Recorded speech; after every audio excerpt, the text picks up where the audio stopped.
I went to Hobby Lobby and I picked up a few things so that I can make McCall's 8531. I want to make view B, which is the view that the model is wearing. This is the fabric that I'll be using. I cut out a size 8 and there were 15 pattern pieces to cut out for view B. After looking at the finished garment measurements, I realized that view B was going to be a little bit too long for me, so I did shorten the pants leg by 2 inches on the front and the back. So I did those things already. Now what I'm going to do is go ahead and wash my fabric. There are quite a bit of small pattern pieces, so I'm just getting all the pieces together. I pressed them all. So I'm going to pin them together so I won't lose them. And I think I'm going to go ahead and put these on my dry erase boards.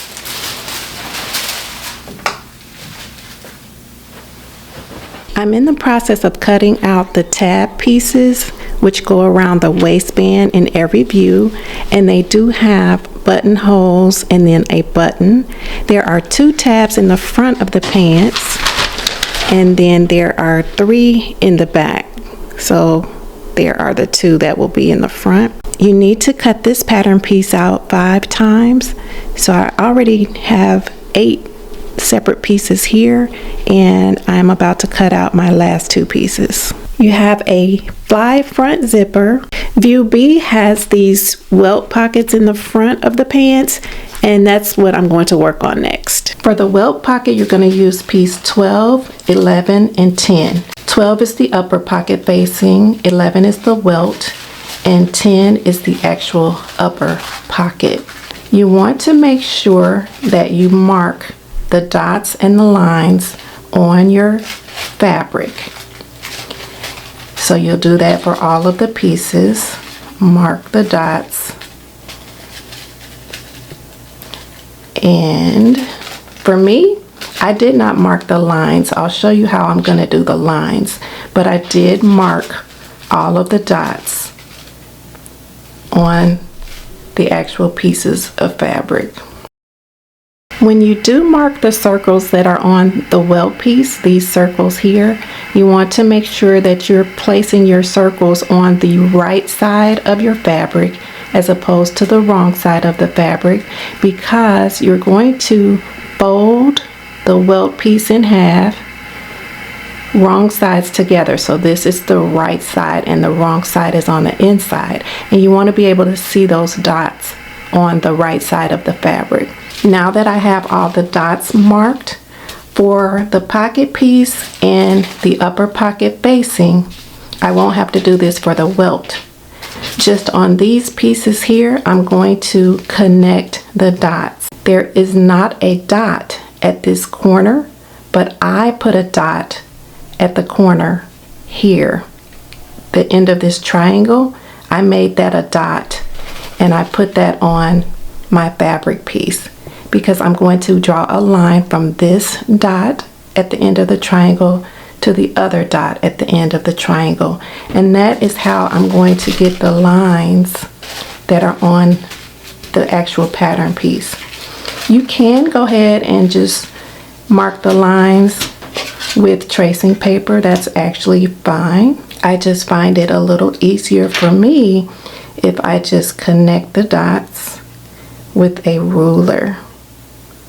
So there is one line, then I'm going to go to the bottom, connect the other line from dot to dot. I'll do the same thing here. Get the smaller lines on each side. And then the end of the triangle, there's a dot here and a dot there, and I'm going to connect those dots. And that will give me my line in the middle, which is going to be the line you end up cutting on. I'm going to do the same thing for the upper pocket piece. I have my dots, and I'm going to connect the dots.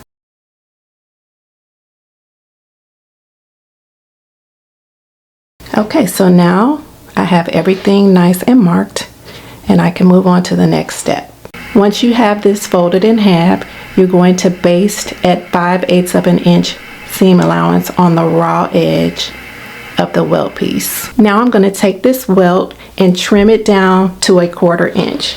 I'm just going to use this clear ruler and put it to where the 1/4 inch line would be, which is right there. Then I'm going to draw a line.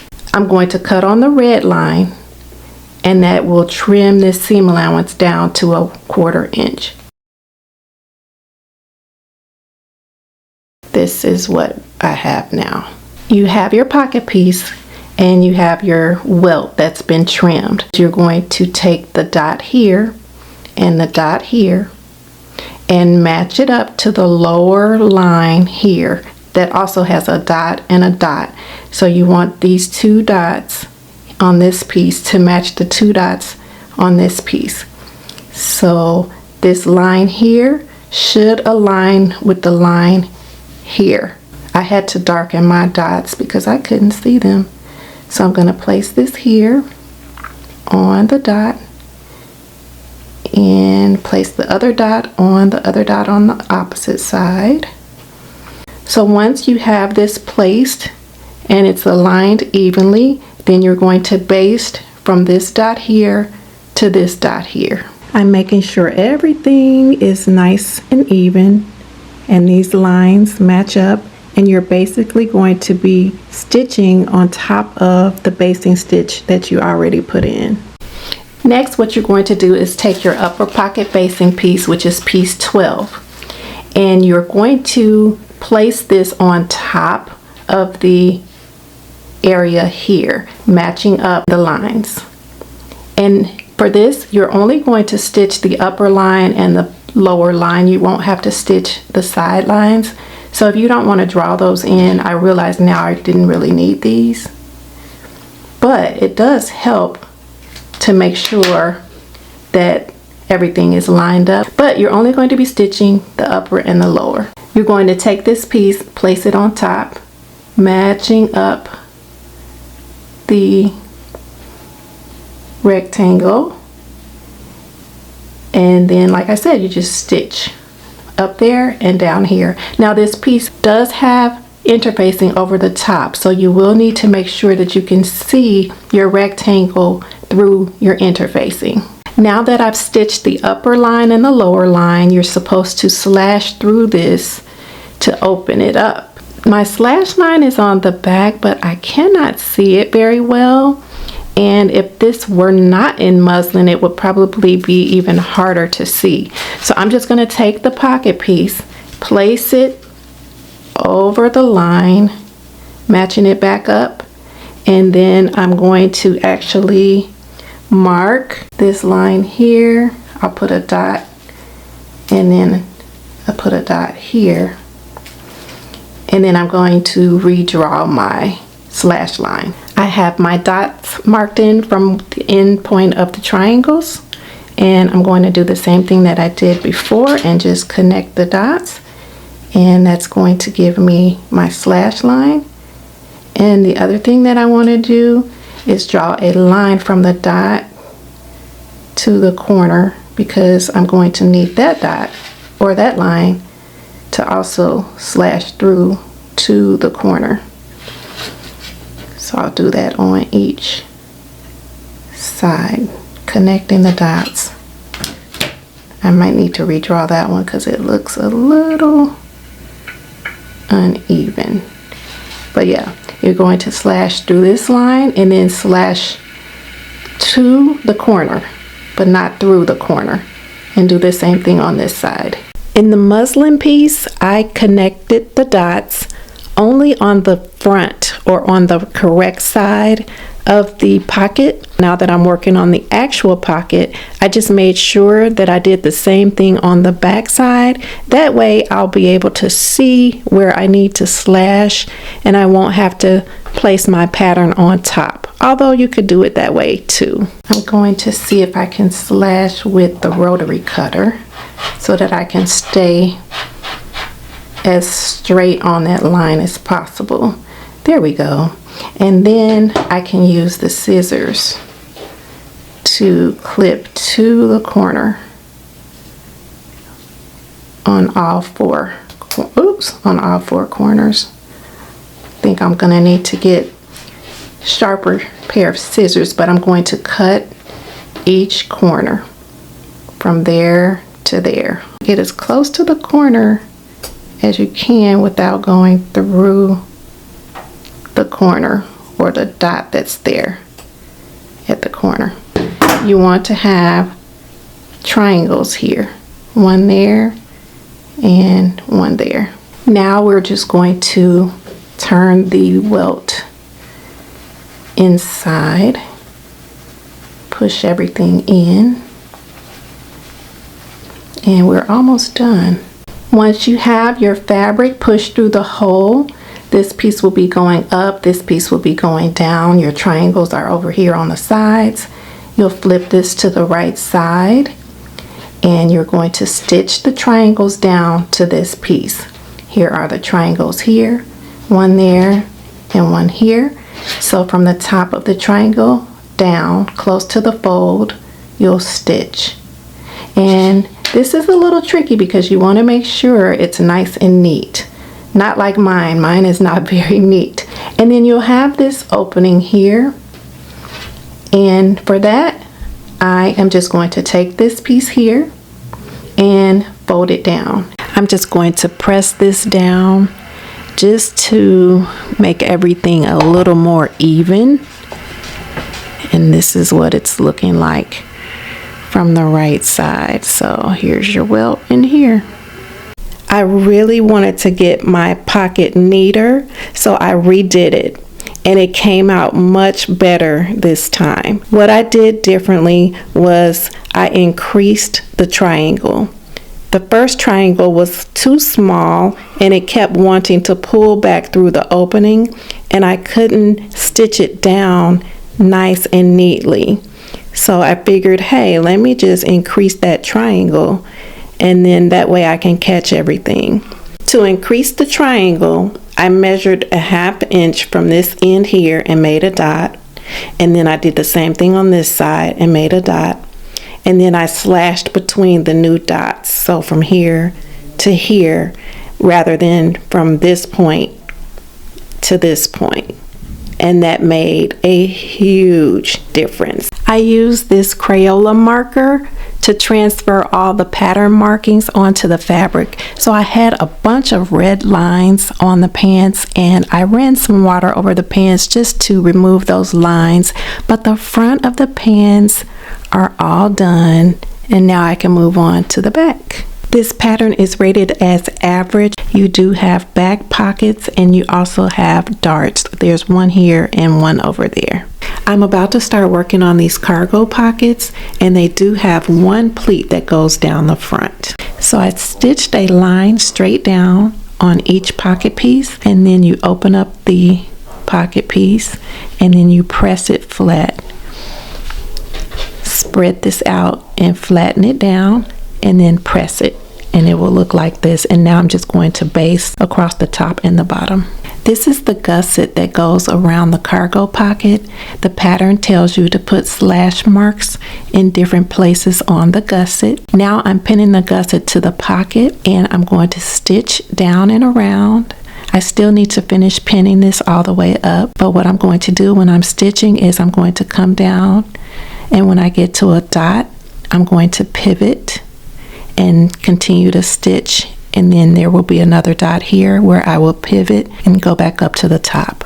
After the gusset is stitched all around, then you will open it up, flip it to the opposite side, press your seams toward the pocket, and then finish the top edge of the pocket.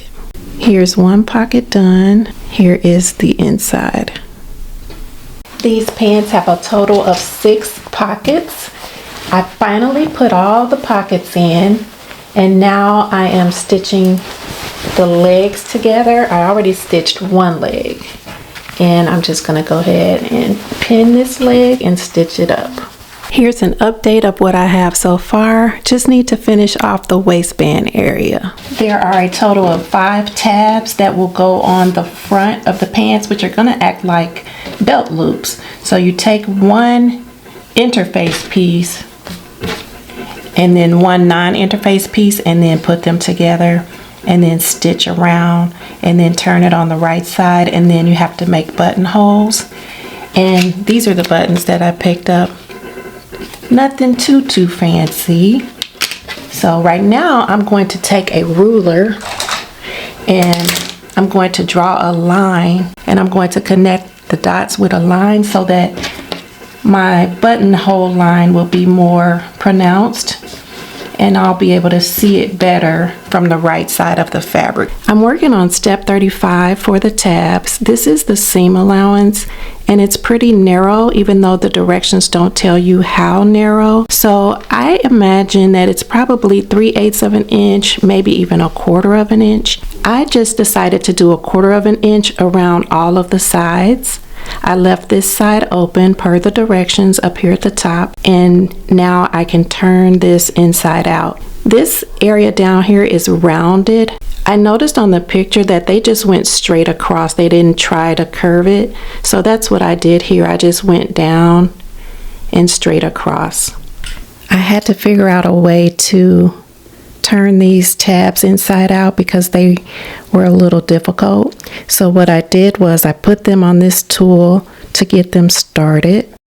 I started like pushing the fabric inside of itself.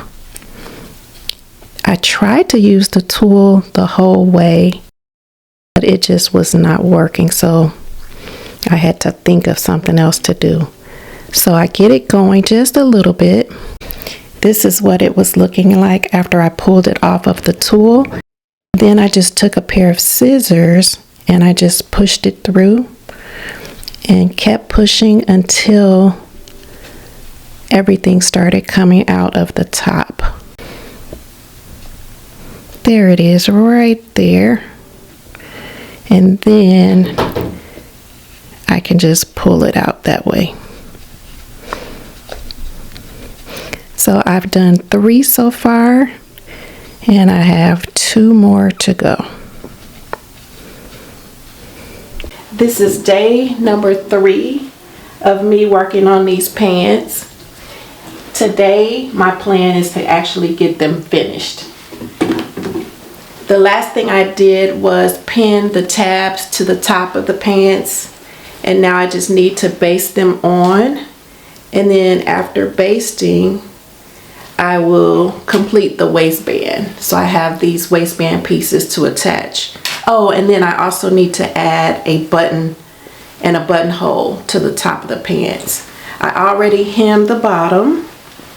So yeah, after I do those things, then I'll be able to try them on so you can see how they look. I ended up putting a welt pocket on this side, and then the other pocket style that's in the pattern, I put it on this side. For the lower pockets, I made this cargo pocket come down a little lower than this pocket here. They were supposed to be even. And then I have back pockets. The pants are low rise, and I'm wearing them right now with a bodysuit. I have a belt that I took from one of my denim jackets, so I wanted to try that on with the pants to see how that would look. Is it straight? Yeah, it's pretty straight.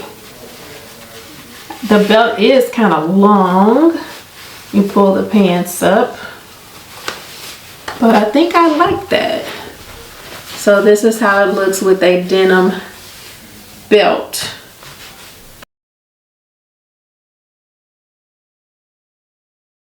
These pants really do have a lot going on. So just keep in mind, if you're interested in the pants, there are a lot of things you can leave off. You don't have to add the button tabs. You can do just plain carriers, you know, the regular carriers that you see on most pants. You don't have to add the cargo pockets. So there are a lot of things that you can leave off if you want to make these pants, but you don't want to go through all the steps. I get it, because it is a lot.